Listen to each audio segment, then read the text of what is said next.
So one of the other aspects like that has changed what I do done in the last 5 years.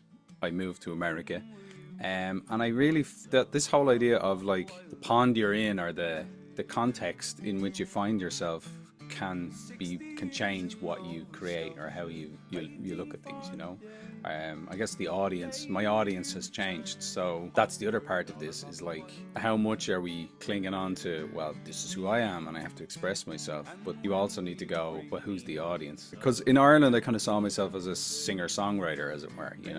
But then you move to America and now you're the Irish singer songwriter because like that's it kind of defines you where you're from more than I thought it would, if you know what I mean. So that's something I decided to embrace that instead of kind of like fight it or going, oh, I don't do folk music or whatever. I was like, well, yeah, as a singer songwriter I am a folk singer songwriter. So but the Irish element and having that over here and meeting the Irish festivals kind of halfway to kind of go, well, I'm still a singer songwriter, but I'll do some of the old, classic songs, to kind of keep people entertained. And I Hi, enjoy. I'm Igor, and you're watching the Sonus Aurelius podcast. In this episode, we talk to Enda Reilly. Enda is a regular on the American Irish festival scene. He's an incredibly insightful and soulful performer connecting American audiences to the magic of Irish folk music. In this video, Enda talks to us about the importance of keeping the Irish language alive through song. He talks about how to adapt to your audience and find new opportunities as a musician. Enda shares his thoughts on writing folk music and treats us to a wonderful performance of All Along the Wild Atlantic Way, a song he co-wrote with Irish singer Aoife Scott.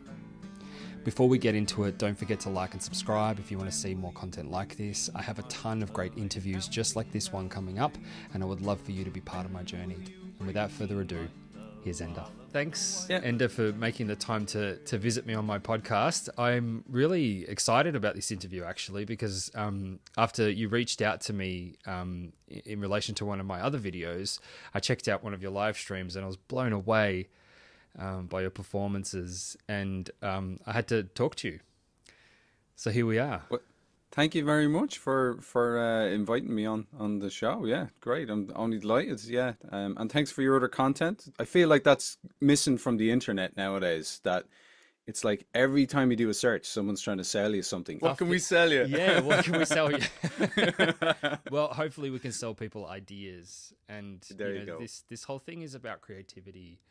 Yeah, so maybe the starting point for this discussion might be, how did you get into music? Yeah, well, yeah, I guess it probably due to the school that I went to initially. So my parents were from the west of Ireland, and like many, they moved to Dublin to get work, and that would have been in the late kind of in the 70s, mid 70s, kind of they were there, and then yeah, my grandparents wanted us to go to Irish speaking schools. So most schools in Ireland are English speaking because the British came and visited and gifted us their language, As they to put did it most mildly. places. To put it mildly, but so yeah, so then there was a bit of a resurgence in the Irish language, and a lot in Dublin, because in the West there's still strongholds for the language, as it were, but in Dublin, it was kind of, you know, average people felt the need for their children to speak the language, and so you found schools that were purely in Gaelic or in the Irish language, and so I went to one of those schools. So along with the language, then all the teachers, even though like music wasn't even in secondary school or high school as they call it over here, music in our school wasn't even an official like part of the curriculum. Uh, every second teacher played a different traditional instrument. So there was a music group that just met at lunchtime and things like this. So it was kind of, so everything is kind of done on an amateur kind of basis in Ireland to a certain degree, or a lot of things are done they're played at a high level with the really good people. Like, I'd be sitting down the back playing the violin, learning, the fiddle, learning three notes, in a half an hour, and other people would have three tunes per half an hour. So, it was, I learned a lot by being in those groups in school, you know what I mean? But eventually I wanted to be able to sing, um, and that's why I got a guitar in my hand, because I felt with a violin I can't sing with the violin, as it were. Not that one can't, but I couldn't. So that's where my love of guitar started. And yeah, it was my father bought me the guitar when I was 16. And then yeah, he had a heart attack then soon after, actually. So the guitar and songwriting, and I kind of began songwriting as soon as I had a few chords, and that was kind of like a therapy for me, really, and it still is. I think it's one of the functions of songwriting for songwriters is, maybe 30% or I don't know are purely for just yourself to get something off your chest or explore an idea or a feeling or something like that, so since then I've had the bug, as it were, and I would go try and learn as much as I can about songwriting and all the different process, recording, mixing, mastering. I do all that for my albums. Probably shouldn't, but I do. So that's kind of where how it all began and where I've kind of come to. Wow. So for you, it was really getting connected to the social element of music, and because at school it was just normal. Everybody played. Yeah, well, a lot of people, not everyone would do it, but there'd be anyone who was interested would go and partake of that. There is a whole traditional Irish, they call them sessions in pubs and that kind of thing, and it's all different ages, and then so there are people who are totally plugged into the traditional thing, and then there's kind of the more looser folk singing thing where it's quite loose, and the Dubliners and people like that would have been part of that. But there's also, like, as you have most places, a singer-songwriter nights and all that kind of thing. So I was involved in all in mainly in the kind of singer-songwriter folk singing world, as it were, rather than the traditional kind of side of things. So but the whole thing kind of blends as well. So you get different kind of um and sorry, even at that, I was, other friends then, we were doing a bit of rock music and, Beatles. And so I was in a band as well that we did covers in the pubs Saturday night or at weddings and things like that, so that was good to get. I loved, like, I think the structures of, for example, the Beatles, where they don't want to let nothing is wasted, as it were. I think I try to take that on board, and use that. So usually my songs are, anywhere from 2.5 minutes to, I do get up to 4 or 5 minutes on occasion, rarely. Yeah. And then when your father bought you your first guitar at 16, it sounds like there was a pivotal moment there with his heart attack. And how did that shape your musical sort of path? Yeah, yeah, I think, well, I think I honed in on, I think I latched on to the songwriting then as a kind of emotional crutch, as it were, you know what I mean? And then through another friend of mine who, we were playing, we've got Irish sports, which are the Gaelic Athletic Association, which is almost, you could think of it as a proto Australian rules. Every now and then the Irish play against the Australians, and there's a big it's like a war. Yeah, it is a bit. It is. So but I played that, and on one occasion I was um injured. I kind of got a dead leg, or pulled a muscle or something, and we were you had to still go to the training and be there, but so then myself and Peter, my friend, we were just talking about songwriting, and then he had gotten into music as well, and so we formed a group, and that was kind of having somebody else to be with initially was and to bounce ideas off and things like that, and to have that motivation to keep going and go, let's do this, let's go out busking on the streets, as it were. And then that led to performing in different places and all. But yeah, I guess yeah, I'll be honest, with the looking back at my father passing, it's still something I'm trying to, you know trying to find that where how that actually did affect me. So it's still something I'm kind of figuring out in a way. I'll be honest. So but like in terms of, so it's affected me in other ways, like in terms of health. Over here, I'm performing in Irish festivals, and there could be four or five or more shows over the weekend. So I'm like, when I came in, I was like, whoa, you can, it's good that you can get the work or whatever, but you got to be able for all that playing. So that's another element that's kind of come in to kind of look at my health and make sure I'm physically capable if I can, you know. So, and I'm dealing with that and managing, you know, different things, you know. So that's kind of the way there. So. Yeah, so for you, that this is really about making sure that you're healthy enough to be able to do your music with passion and zeal. Yeah. Like, so one of the other elements regarding like health, I guess, is, you know, I got that tinnitus or tinnitus. I don't know, Oh, how do you say it in Australia? I think it's interchangeable, tinnitus, Interchangeable, tinnitus. Yeah, exactly. yeah. Yeah. So I got that from performing with, you know, rock bands. In fact, it was one particular St. Patrick's Day that went a bit wild. Yeah, It right. was fun, but at the end of it, yeah, I pretty much had the tinnitus. But a lot of musicians are dealing with that, and it's you know.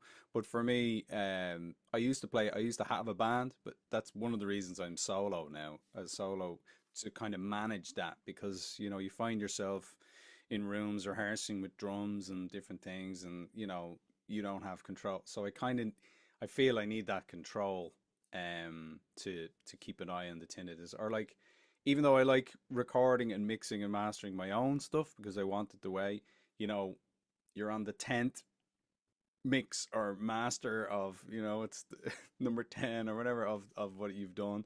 And then you're like, you can only put in so many hours with your ears, because you know you got to be careful not to start the tinnitus off again, like, you know. So there's that element which is really annoying, because you're like, okay.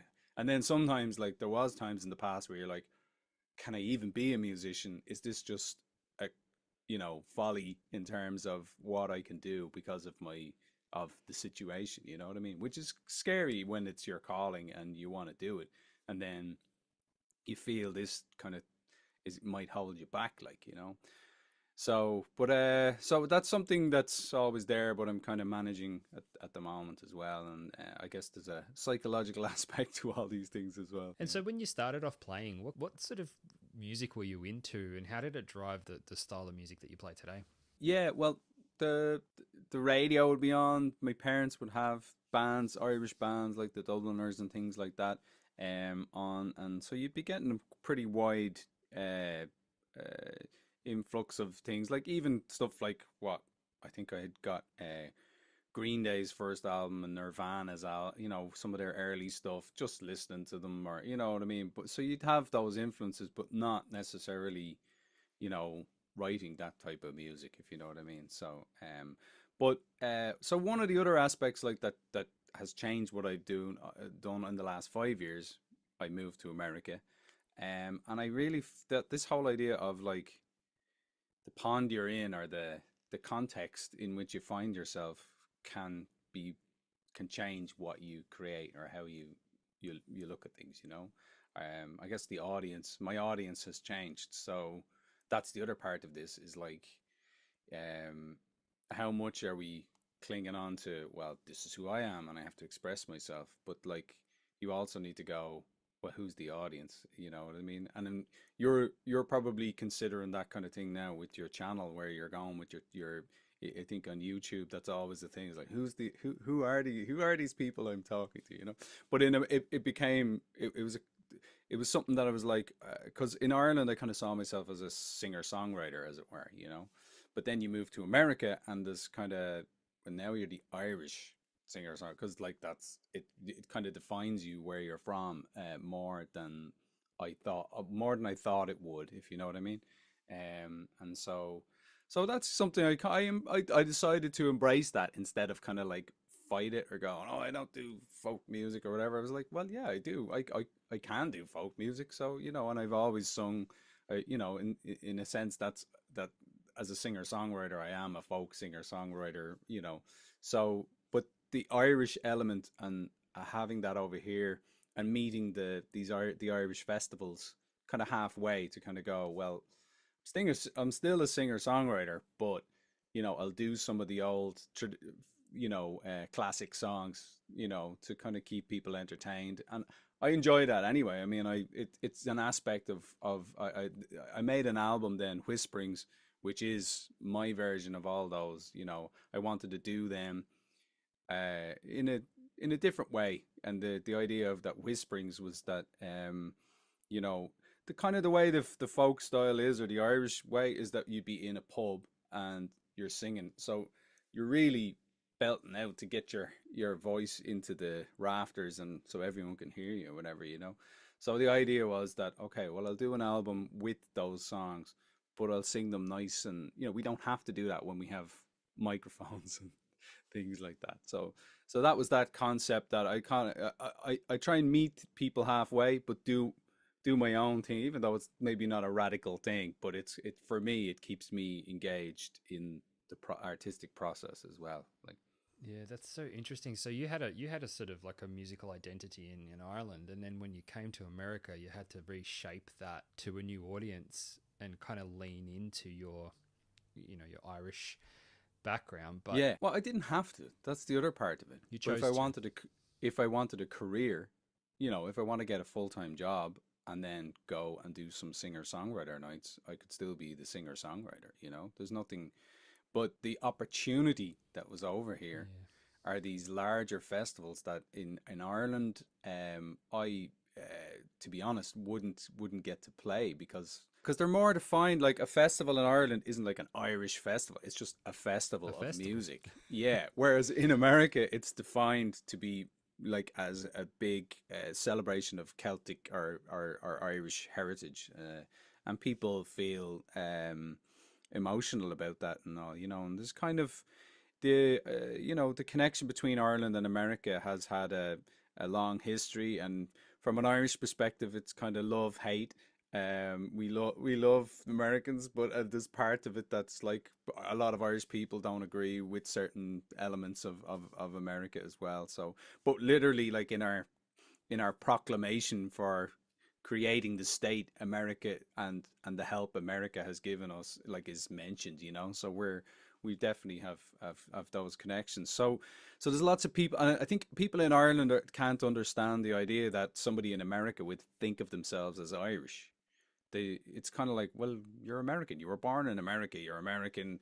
Whereas we were born in Ireland. We're Irish. But Americans over here, Irish Americans, I mean, who have that ancestry, are like, well, that's what forms their identities. And so my understanding of all that kind of identity has been definitely expanded by being here, and kind of saying, okay, who am I to tell you you're not Irish? You know? Yeah. Yeah, the Irish diaspora is incredibly large. If its influence in Australia and America is really significant, and I think even in music, for example, like it's in the DNA of country music and bluegrass, and most folk style, American traditional Yeah. music, as if American traditional music. Yeah, Right.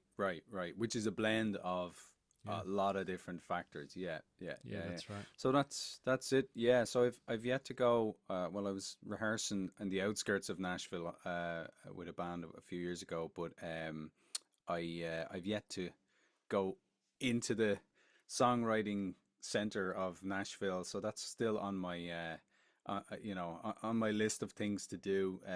Because in Ireland we had you have these royalty collection agencies. ASCAP is one of the big ones over here, whereas in Ireland it's called IMRO. But IMRO were great for having people come over from America who really, the country people, country songwriters are just, there's the craft. They understand the different forms and all, these different techniques and tricks and stuff. And so that was a great education to have those people come over, and tell us all about songs. And now, in one way, I've kind of feel anytime I try and use those rules to the extreme, I don't end up with a good song. It's weird. It's kind of Yeah. like these are they're like templates or something, but Mm. and that okay, this helps me understand it. So that was just something I was thinking of there, that um, yeah, that in the way when you're writing, that you kind of you've got these templates or ways to think about things, or that you use these as exercises maybe. And how do you write? How do Yeah. you approach writing music? Because obviously there's a diversity of influences there. So, I mean, the two main differences for me, I mean, there's different worlds you can, or spaces in your head or in your guitar. Like I use dadgad quite a lot on the guitar, which is a tuning. So a lot, especially with my, it works really well with traditional, with Irish stuff. And kind of, it took me a while to realize why. It's kind of got drones and this kind of thing. And also, you don't have to have the major or the minor in there all the time, which kind of leaves more room for melodies and stuff, but then you can add them in when you want. So I kind of, whereas with standard, you're kind of like, it's A minor, or it's, I know you can do your, you can do those power chords or whatever, but it's kind of not the same exact thing. So I just like that. I think that I've been drawn to that. And in fact, I didn't realize, the last album, the Whisperings album, was it was all in that garden. I didn't realize I'd actually come to a place. So it depends on what project I'm doing. I think my brain works in terms of um, albums and things. Like I like the idea that there's a theme to the album. I have in the past. So I have an album that's like all newly written Irish language songs, for example, because now it's called New Songs in Irish, but it's about 10 years old now. But it's still new because Irish songs, our usual Irish songs are quite ancient. So the idea was to try and keep the language alive, and that was another big influence on me, was a DJ in Ireland, Ronan McAwee, who unfortunately just passed away there last year of cancer. But he just unlocked something in my head. I had sent my first album to him, which was in the English language, and then he said in Irish, why, well, why don't you have you got anything in Irish, pretty much. And I didn't realize that it was a thing, if you know what I mean, that I had permission, because I had gone to school, learned Irish, and everything is either correct or incorrect. This kind of way, this is the way you view that, because it becomes a thing, a school subject, as it were. But he kind of made me think, no, you can go and have fun with the language, and so that was kind of something I did. I leaned into then, so to get back to your question there about how I create whatever, in the Irish language and with Dadgad, because in a sense I feel like I don't really know where I'm at here. What's even all these chords? What are they even called? I just like how that sounds and where I'm going. Um, and the same thing with the language. It's kind of like I'm just pulling words out from here and there and having fun with it and seeing where it goes. So you're kind of building in a kind of an organic way, feeling your way through it, if you know what I mean.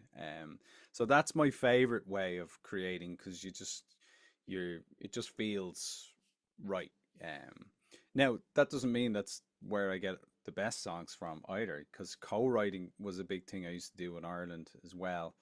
And sometimes, you discuss things with people and you go, well, if you come at it from a different angle, you can end up with better songs than you could yourself. So it depends. Maybe 10 years ago or so, my whole thing was like, how can I try something different in terms of writing a song?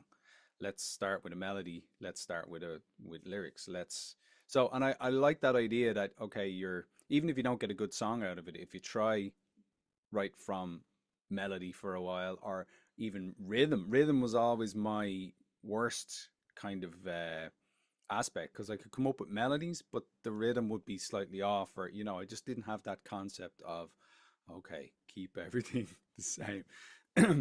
Yeah, so I actually took that to heart a few years ago, and I started playing some of the Irish the bodhrán, and I've come to that in my own ways, created my own style on that too, because I don't want to end up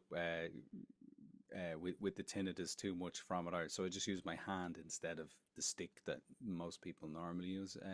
But that really helped my rhythm, you know. So then coming back to the guitar, I feel like, or to writing, then there might be I kind of feel like I'm not going to push it, but if I do the work, I hope that that's going to come into my writing in a good way. You know what I mean? That I'll think of rhythmic ideas that I hadn't, that I wouldn't have thought of, you know, before, or something like that. I don't know if that makes sense. So that's kind of Yeah, it my does. strategy, as it were. So yeah, but it's what you come back to then to go, okay, where am I at here?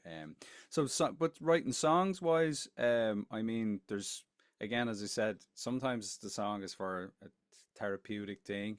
Um, Sometimes, like, you just have these ideas of aspects. So for me now over here, I'm like, okay, I'm interacting with everyone in America, in the Irish American world, and I'm like, okay, what aspects of Irish culture would I like to shine a light on for them?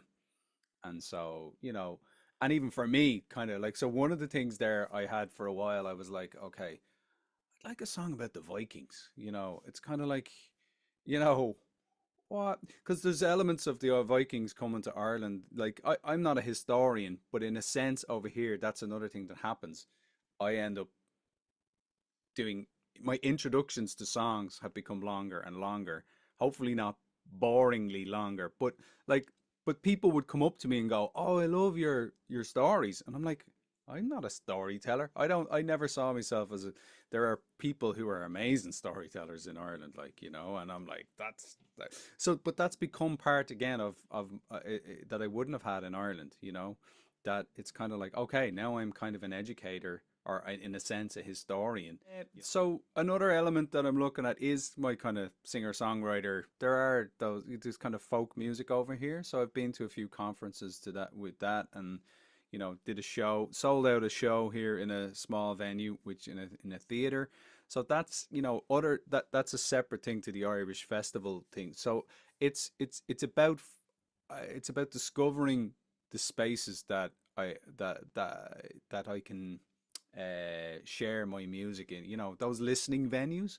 So I'd like to go down that road and perform in more of those kind of listening venues where people, you know, there is a scene for that over here as well. So that's kind of as well as the Irish festival thing is a big, you know, it's a fun event, and I have a role there. But I feel just more along the singer songwriter hat. You know, I'll still be the Irish singer songwriter. You know, there's no removing that from what it is. But that's kind of the road I'd like to go down. Yeah. Great, thank you. Mm. All right, Yeah. let's hear Right. something. Yeah. So yeah, I guess I'll do this song that I co-wrote with my friend Aoife, Aoife Scott, and this has kind of been a calling card, or it kind of opened a lot of doors for me over here, because we wrote this song for her album. We wrote 6 songs for her first album. She wanted to have some original songs on there, and she didn't write at the time. She's now a great songwriter herself. Yeah, so we wrote. This one is about a couple who were in Nova Scotia, and they were 60 years previous in Ireland, and they're dreaming about going back to the west of Ireland to what's called the Wild Atlantic Way. So it goes like this. We get people singing along with this over here, which is nice.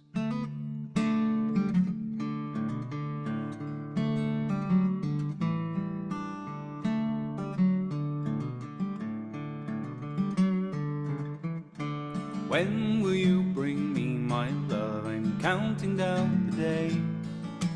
When will you bring me my love all along the wild Atlantic way?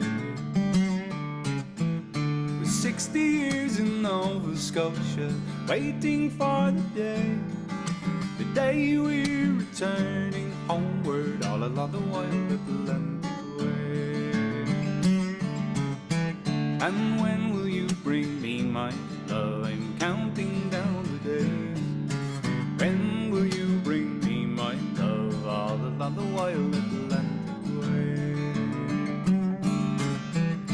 Remember the day we spent in Bombay, the shipwreck in the bay. We sat and watched the northwest sunset all along the wild Atlantic way. Or the time that we climbed up Crowpatrick, we nearly went astray. Oh, our legs are aching, falling off us all along the wild Atlantic way. And when will you bring me my love? I'm counting down the days. When will you bring me my love? All along the wild Atlantic way.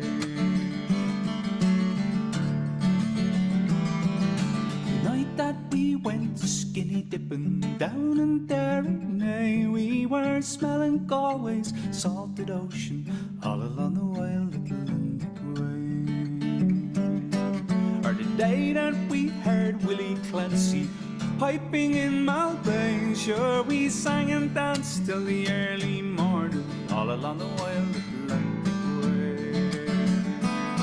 And when will you bring me my love? I'm counting down the days.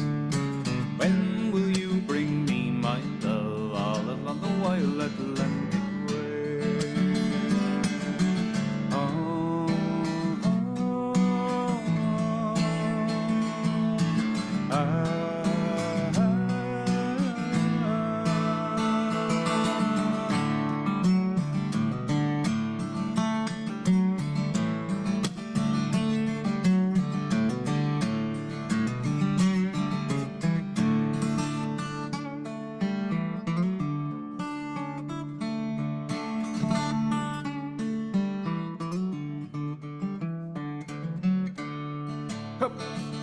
I'd watch you catch the fish near Dingle's Currach's Road away, and wait for you with the half-light glowing all along the wild Atlantic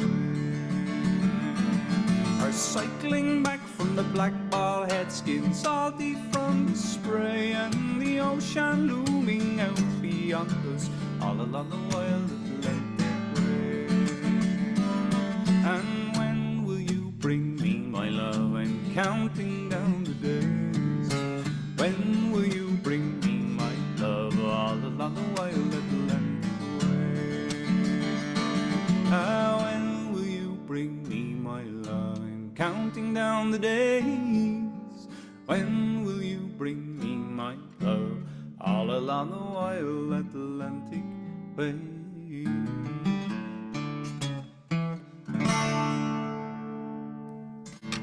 Beautiful. Lovely. Thank you so much. You're very welcome, yes.